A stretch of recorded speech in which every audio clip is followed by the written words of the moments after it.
বরগুনায় ভেঙে ফেলা হয়েছে বঙ্গবন্ধু নৌকা জাদুঘর।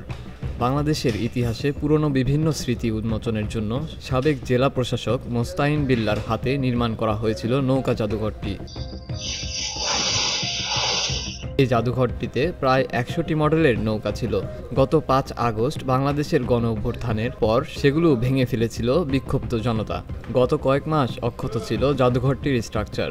এতদিন পর আজ শনিবার সকাল ১১টায় জেলা প্রশাসক কার্যালয়ে সংলগ্ন উত্তর গেটে অবস্থিত নৌকা জাদুঘরটি গ্যাস এবং কাটার দিয়ে কেটে ফেলেছে বিক্ষুব্ধ জনতা।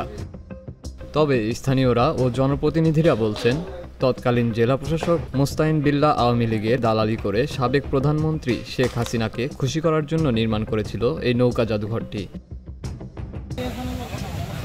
এটা নির্মাণের জন্য ব্যবসায়ী সহ সকল সরকারি চাকরিজীবীদের কাছ থেকে কেটে নিয়েছিল একদিনের বেতন ভাতা। চাঁদাবাজি করে ও আওয়ামী লীগের দালালি করে নৌকা জাদুঘরটি করেছিল। এজন্যই বিক্ষুব্ধ জনতা আজ নৌকা জাদুঘরটি ধ্বংস করে দিয়েছে।